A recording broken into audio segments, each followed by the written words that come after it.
وہ طریقہ آ رہا تھا، لیکن ایک صحابی کا یا چند صحابہ کا ایک ایسا واقعہ ہوا جس کی وجہ سے اللہ تعالیٰ نے یہ حکم تبدیل کیا۔ اور پچھلی امتوں والا جو طریقہ تھا وہ کیا تھا؟ صبح روزہ رکھا، پورا دن کام دھندہ کیا، شام ہو گئی، افطاری کا وقت ہو گیا، ابھی افطاری کی اور بندے کی آنکھ لگی، آنکھ لگتے ہی اگلا روزہ شروع۔ سمجھ آئی؟ آنکھ لگتے ہی آنکھ کھلے گی جب اگلا روزہ شروع ہو جائے گا، اب کچھ کھا پی نہیں سکتا۔ ہم نبی علیہ السلام کے صحابہ میں سے چند ایک صحابہ کے ساتھ یہ معاملہ پیش آیا۔ ایک صحابی پورا دن محنت مزدوری کر کے آیا اور گرمیوں کے غالباً روزے تھے، وہ آیا اور آ کر جو ہی بیوی سے کہا افطاری تیار کرو، بیوی اس کے لیے کچھ تیار کرنے لگی، یہ بیچارہ تھکا ہوا تھا، روزہ بھی تھا، جو ہی لیٹا تو آنکھ لگ گئی، وہ بیچارے کا روزہ پھر شروع ہو گیا۔ پھر اس نے خالی پیٹ اگلا دن روزہ رکھا۔ روایت میں آتا ہے دوسرے دن آیا، پھر اسی طرح ہوا کہ افطاری کے قریب جا کر وہ گھر آیا اور بیوی سے کہا افطاری تیار کرو، اور فوراً لیٹا اور آنکھ لگ گئی۔ دوسرا دن پھر اس کے ساتھ یہ معاملہ ہو گیا، دوسرے دن وہ بندہ بے ہوش ہو گیا، دن کے وقت وہ برداشت نہ کر سکا، بے ہوش ہو گیا۔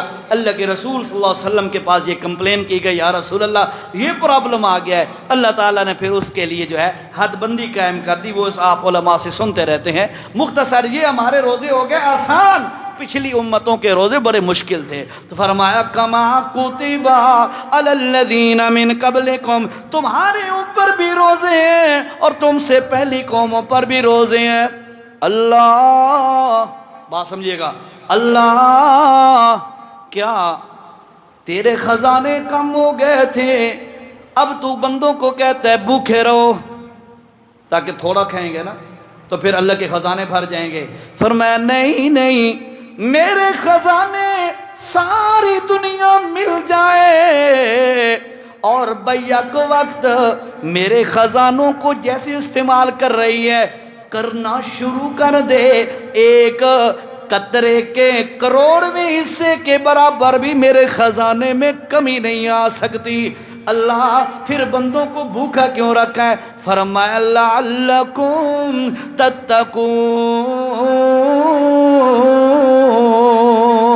اس لیے رکھا ہے کہ تاکہ تمہیں اللہ کا خوف نصیب ہو جائے۔ روزے سے اللہ کا خوف، روزے سے اللہ کا ڈر اور تقوی، یہ کیسے؟ فرمایا جب انسان پیٹ خالی ہوتا ہے نا، انسان کا پیٹ خالی ہوتا ہے، ایک کہاوت مشہور ہے، سمجھو ذرا بات کو، کہ پیٹ خالی تو نفس رجا ہوا، پیٹ بھرا ہوا تو نفس بھوکا۔ ذہن میں رکھیں، پیٹ خالی تو نفس رجا ہوا، پیٹ بھرا ہوا تو نفس بھوکا ہو جاتا ہے بندے کا، ٹھیک ہے، شہوت بڑھ جاتی ہے نا۔ اس لیے فرمایا کہ ہم تمہیں روزہ رکھوا کرنا تمہارے اندر قوت شہوانی کو کم کر کے تمہارے دلوں کے اندر اس طرف میلان کم کرا دیتے ہیں، اور اللہ کی طرف عبادت اور اللہ کی طرف اللہ کے حکموں کی تعمیل اس طرف تمہارا میلان بڑھا دیتے ہیں۔ جب تمہارے اندر گناہ والی طرف میلان کم ہو جاتا ہے، اللہ کی طرف میلان بڑھ جاتا ہے، تمہارے دلوں میں اللہ کا خوف آتا ہے، اللہ کی اہمیت آتی ہے، اللہ کے حکم کو ماننے کا جذبہ آتا ہے، اس سے تمہارے اندر تقوی اور ایمان بڑھتا ہے۔ ٹھیک ہے جی، یہ ہماری پریکٹس ہے، اور بتایا گیا کہ بھائی اپنے آپ کو روزہ رکھ کر اللہ کے حکموں کا پابند بناؤ۔ ایک دوسرا فائدہ یہ ہے کہ جب بندہ بیمار ہو نا، بیمار، یاد رکھیے گا، مجھے یاد ہے ایک دفعہ نا، مجھے پرانی بات ہے، بہت پرانی بات ہے، ٹائیفائڈ بخار ہوا اور بڑا شدید قسم کا، تو میں 15-20 دن بیڈ پہ رہا، اس کے بعد کچھ ریکور ہوا۔ مجھے یاد ہے میں موٹر سائیکل پہ جا رہا تھا، بڑے دنوں بعد، 15-20 دنوں بعد موٹر سائیکل پہ جا رہا تھا، اور لوگ بڑی سپیڈ سے موٹر سائیکل چلا رہے تھے، اور میں چونکہ ویکنس زیادہ تھی، میں آہستہ آہستہ چلا رہا تھا، تو میرے ذہن میں تھا یار کتنے بے وقوف ہیں یار، یہ سپیڈ سے موٹر سائیکل چلا رہے ہیں۔ کیوں؟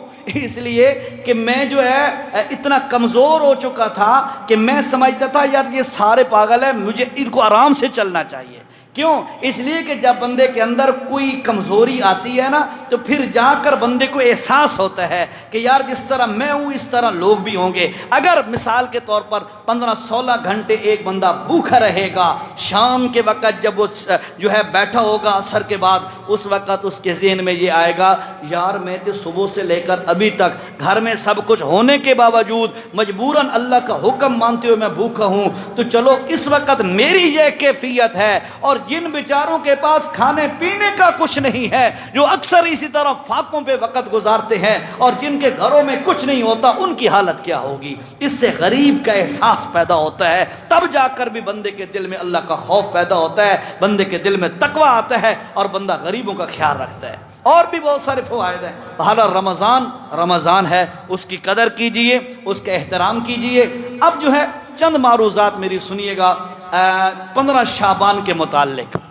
15 شعبان آج کی رات ہے، اور اس کے متعلق چند چیزیں ہمارے ہاں بڑی مشہور ہیں، اور میں اپنی طرف سے نہیں، میں علماء کی چیزیں کاپی کر کے لایا ہوں، آپ کو صرف سنا دیتا ہوں، لیکن اس سے پہلے میں اپنا نظریہ آپ کو سنا دوں۔ بھائیو یاد رکھو، یہ جو مشہور ہے کہ 15 شعبان کی رات، اس رات کے اندر جو ہے پورے سال کے چیزیں جو ہے فرشتوں کے حوالے کی جاتی ہیں کہ کس کو موت دینی ہے، کس کو بچہ دینا ہے، کس کو کیا دینی ہے، کس کا رزق فلاں فلاں رزق بڑھتے ہیں، لکھتے ہیں، وغیرہ وغیرہ۔ یہ ساری چیزیں مشہور ہیں۔ ایک اور بھی بہت ساری چیزیں ہمارے مشہور ہیں، اس کے متعلق توجہ کیجئے گا۔ میں آپ کو پڑھ کے حوالہ جات کے ساتھ سناتا ہوں، تاکہ آپ یہ نہ کہیں کہ عزیر شاہ اپنی بات کہے کہ میری کوئی اوقات نہیں ہے، میں تو علماء جو متقدمین ہیں ہم ان کی بات کو نقل کر رہے ہیں۔ جی توجہ، 15 شعبان کی رات میں کسی بھی قسم کی نفل نماز کی فضیلت والی احادیث صحیح نہیں ہے۔ یہ میری بات نہیں ہے، یہ کون فرما رہے ہیں؟ موضوعات میں ملا علی قاری رحمت اللہ تعالی علیہ نے لکھا ہے صفحہ نمبر 165 پر، اس رات کے اندر کوئی مخصوص عبادت یا اس رات اس شام کو کوئی اچھے کھانے پکانا اس نیت سے بھئی اچھے کھانے پکاؤ تو رزق بڑھ جاتا ہے، یا اس رات میں روحیں واپس آتی ہیں، یا اس رات اگلے دن کا روزہ رکھنا وغیرہ وغیرہ، ان سب کے بارے میں آپ کو سنا رہا ہوں۔ یہ میری باتیں نہیں ہے، ریکارڈنگ اور یہ دوبارہ آپ سن سکتے ہیں۔ ملا علی قاری رحمہ اللہ نے صفحہ نمبر 165 موضوعات کے اندر یہ بات لکھی ہے کہ نفل نماز کی فضیلت والی احادیث صحیح نہیں ہے۔ اگلی بات، 15 شعبان کی رات میں کسی بھی قسم کی نفل نماز کی روایت موضوع من گھڑت ہیں۔ 15 شعبان کی رات میں کسی بھی قسم کی نفل نماز کی روایات موضوع اور من گھڑت ہیں۔ یہ کون لکھتا ہے؟ ابن جوزی رحمہ اللہ نے جلد نمبر 2 صفحہ نمبر 127، اور ان کی کتاب ہے موضوعات، اس میں یہ بات لکھی گئی ہے کہ اس کے متعلق جو روایات ہے یہ موضوع اور من گھڑت ہے۔ یہ میں اپنی بات، یہ متقدمین ہیں، سلف صالحین ہیں، مشائخ جو ہمارے بزرگان دین گزر چکے ہیں، ان کی تحقیقات آپ کے سامنے عرض کر رہا ہوں، حوالہ ساتھ دے رہا ہوں۔ آگے جی، 15 شعبان کی رات روحیں گھر آتی ہیں اور دیکھتی ہیں کہ کس نے ہمارے لیے کچھ پکایا ہے یا نہیں، یہ غلط ہے۔ اغلاط العوام صفحہ نمبر 157، اغلاط العوام کے اندر یہ بات لکھی گئی ہے جی کہ روحیں گھر آتی ہیں اور وہ دیکھتی ہیں کہ ہمارے لیے کسی، روحیں نہیں دیکھتی، اے مولوی صاحب دیکھ رہا ہوتا ہے جو یہ روایتیں سنا کے لوگوں کے گھر سے اچھے کھانے پکوا کر اپنے بیوی بچوں کو کھلاتا ہے۔ اے مولوی صاحب دی نظر ہوندی ہے، دور اندیش ہوتا ہے وہ مولوی، ہاں یہ مولوی دیکھتا ہے، روحیں نہیں آتی۔ روحوں کے لیے تو اللہ نے بتا دیا کہ وَمِن وَرَائِهِمْ بَرْزَخٌ إِلَى يَوْمِ يُبْعَثُونَ، اور لوگوں جو روحیں یہاں جسم سے نکل گئیں ان کے پیچھے اللہ نے ایک پردہ اور رکاوٹ بنا دی ہے، إِلَى يَوْمِ يُبْعَثُونَ، وہ رکاوٹ قیامت تک قائم رہے گی، وہ قیامت تک واپس نہیں آ سکتی، بالکل نہیں آ سکتی۔ ہاں کہ جب قیامت آئے گی وَإِذَا النُّفُوسُ زُوِّجَتْ، پھر وہ روحوں کو ان جسموں کے اندر لوٹا کر ان جسموں کو دوبارہ اٹھایا جائے گا، زندہ کیا جائے گا۔ اس سے پہلے یہ روحیں وہاں واپس آنا اور پھر ہمارے گھروں میں چکر لگانا، اور پھر چکر ہی نہیں، ہماری دیگچیاں سنبھالنا، پتیلے اور ہمارے پریشر کوکر سنبھالنا، کڑھائیاں سنبھالنا، خدا کا نام والا۔ جو روحیں، یاد رکھو میرے بھائیو، جو روحیں اگر اعلیٰ علیین میں ہیں جنت نما جگہ جو ہے قیامت سے پہلے، اگر جو روحیں وہاں پر ہیں انہوں نے تیرے میرے حلوے نہیں کھانے، وہ جنت کی نعمتوں میں ہیں، ٹھیک ہے؟ اور جو روحیں سجین میں ہیں، جو روحیں سجین میں ہیں، میاں والی کی جیل سے، توجہ کرو میری بات کی طرف، میاں والی کی جیل سے، پنجاب کی جیل سے، پاکستان کی جیل سے، دنیا کی جیل سے قیدی نہیں بھاگ سکتا، نعوذ باللہ۔ اللہ کی جیل اتنی کمزور ہے سجین والی، ادھر سے مردہ بھاگ کے آ کے ہماری ہانڈیاں سنبھالنے لگ جاتا ہے۔ ایسی کم عقلی، ایسی باتیں، وہ صرف مولوی کے پیٹ کا چکر ہوتا ہے، یاد رکھو۔ تو یہ بات بالکل من گھڑت ہے۔ یہ اغلاط العوام میں یہ بات لکھی ہوئی ہے 157 نمبر صفحے پر۔ آگے بات سمجھیے گا جی، 15 شعبان کو آتش بازی کرنا رسم اور گناہ ہے، حلوہ پکانا بھی رسم ہے۔ یہ میری نہیں، اصلاح الرسوم اور صفحہ نمبر ہے جی 156، یاد رکھیے گا۔ اس پہ آپ علماء سے پوچھئے گا کہ یہاں پر یہ جو ویسے بھی یہ آتش بازی، شرلیاں، پٹاخے اور یہ جو ہوتا ہے جو آتش بازی وغیرہ، یہ تو شیطانی عمل ہے، اس کا شریعت سے کیا تعلق ہے؟ کسی موڑ پر اللہ کے نبی صلی اللہ علیہ وسلم نے یا صحابہ کرام نے یا ہمارے علماء متقدمین نے اس بات کو پروان چڑھایا بھائی شرلیاں پٹاخے بجاؤ جی؟ یہ بالکل شیطانی عمل ہے، اس کا حصہ بننا جرم ہے۔ بعض بندے پتہ کیا کہتے ہیں، توجہ کرو ذرا، بعض بندے پتہ او جی کیا کریں جی، بچے مجبور کرتے ہیں۔ واہ بھائی واہ، یہ کوئی جواب ہے کہ بچے مجبور کرتے ہیں؟ بچے مجبور کریں، ابا جی کپڑے اتار کے بازار میں پھرو، آپ کپڑے اتار کے بازار میں پھرنا شروع کر دو، کیا جی بچے مجبور کرتے ہیں؟ یہ بھی کوئی لاجک ہے؟ یہ بھی کوئی دلیل ہے؟ بچے تو بہت کچھ کہتے ہیں، لیکن بندہ کیا، بچہ کہہ دے کہ میں نے ابا جی یہ گرم دیگچی جو پڑی ہے، کڑھائی پڑی ہے، جو برتن پڑا ہے، یہ چولہا یا ہیٹر پڑا ہے، میں نے اس کو پکڑنا ہے۔ بچہ جو کہتا ہو تو جانے دو، جلنے دو۔ ادھر تب کہتے ہیں نہیں کیوں جی، بچہ جل جائے گا۔ اے ادھر بچہ اس آگ میں جلے گا جس بات پر تم اس کو چیزیں پرووائڈ کر رہے ہو، اس کے بدلے جہنم کی آگ میں جلے گا۔ صرف مسئلہ یہ ہے کہ ہمارا رسول اللہ کی بات پر اعتماد کوئی نہیں ہے، ہمارا شریعت پر اعتماد کوئی نہیں ہے، ہم اپنی مرض بچے مجبور کرتے ہیں۔ یہ لاجک کبھی نہ دینا، اللہ پاک ہم سے گریبان سے پکڑ کے پوچھے گا، بتا میرا بندہ تیرے بچے تجھے مجبور کرتے تھے، میرے محمد کی مجبوری نہیں تھی، میرے محمد کی بات کی اتنی قدر ہی کوئی نہیں تھی کہ تو نے بچے کو اہمیت دی، میرے نبی کی سنت کو ترک کر دیا۔ اس لیے یہ باتیں غلط ہیں، ان باتوں سے اپنے آپ کو بچاؤ۔ ہم مسلمان ہیں، ہمارا زندگی کا اپنا ایک گزارنے کا انداز ہے، کافروں کی زندگی گزارنے کا اپنا ایک انداز ہے، اس لیے اپنے کلچر، اسلامک کلچر، اس کو کبھی نہ چھوڑو، ٹھیک ہے جی؟ باتیں کڑوی تو نہیں ہو رہی ہے جی؟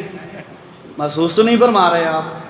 ضروری ہیں یہ باتیں یار، یہ باتیں ضروری ہیں۔ ادھر بیٹھ کے میں حلوے شلوے والی باتیں کروں، بھائی یار حلوہ پکانا چاہیے، مینو بھی دیو، تساں بھی کھاؤ، میرے بچوں واسطے بھی دیو، ایک گلاں بڑیاں مٹھیاں، لیکن نتیجہ کیا ہے؟ مرتے ہی فرمایا کہ ہم ان بندوں کے چہروں پر بھی ماریں گے، وَلَوْ تَرَىٰ إِذْ يَتَوَفَّى الَّذِينَ كَفَرُوا الْمَلَائِكَةَ يَضْرِبُونَ وُجُوهَهُمْ وَأَدْبَارَهُمْ وَذُوقُوا عَذَابَ الْحَرِيقِ۔ ایسے بندوں کو مرتے ہی اللہ پاک جہنم کا ایندھن بنائے گا۔ اللہ ہم سب کو محفوظ فرمائے۔ بھائیو، ہم کوئی ہمارا سوال نہیں ہے، ہمارا کوئی ڈیمانڈ نہیں ہے۔ ہم جب بھی آتے ہیں، میں تو ایک طالب علم ہوں، ہمارے مشائخ بھی جب آتے ہیں بات کھری کھری سناتے ہیں، الحمدللہ میں بھی آپ کو کھری کھری بات سنا رہا ہوں۔ یہ توجہ،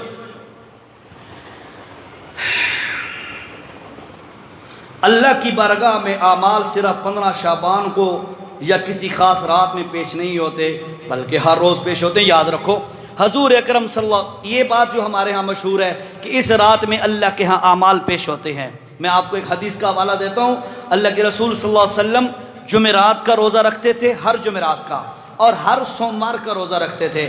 رسول اللہ صلی اللہ علیہ وسلم سے پوچھا گیا، یا رسول اللہ آپ سوموار کا روزہ کیوں رکھتے ہیں، ہر سوموار کا، اور آپ ہر جمعرات کا روزہ کیوں رکھتے ہیں؟ آپ صلی اللہ علیہ وسلم نے فرمایا کہ سوموار کا روزہ میں اس لیے رکھتا ہوں کہ یوم ولدت و یوم ابعث، اسی دن مجھے پیدا کیا گیا، یعنی میں پیدا اسی دن ہوا، اور اسی دن اللہ نے مجھے نبوت والی نعمت سے سرفراز فرمایا۔ میں شکرانے کے طور پر میں ہر سوموار کا روزہ رکھتا رکھتا ہوں۔ یا رسول اللہ آپ ہر جمعرات کا روزہ کیوں رکھتے ہیں؟ نبی علیہ السلام نے فرمایا اس لیے رکھتا ہوں کہ جمعرات والے دن ہر جمعرات کو بندوں کے اعمال اللہ کی عدالت میں پیش ہوتے ہیں۔ جب میرا عمل پیش ہو تو اس وقت میرے اعمال نامے میں لکھا ہو آج محمد الرسول اللہ روزے کے ساتھ ہے، میں اس لیے روزہ رکھتا ہوں۔ لہذا اعمال اللہ کی عدالت میں ہر جمعرات کو پیش ہوتے ہیں، اس کو 15 شعبان کے ساتھ خاص کر دینا یہ صحیح نہیں ہے جی۔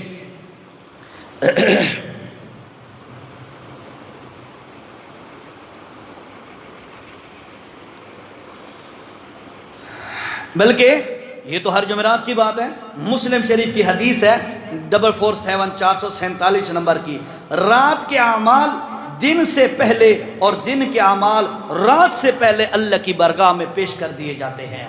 مسلم شریف کی 447 نمبر کی حدیث ہے، ٹھیک ہے جی۔ اچھا جی آگے جی، 15 شعبان کے روزے کے متعلق صرف ایک روایت ہے حضرت علی رضی اللہ تعالی عنہ سے، ابن ماجہ میں 1388 جو نمبر کی حدیث ہے، جو کہ سند کے لحاظ سے نہایت ضعیف ہے۔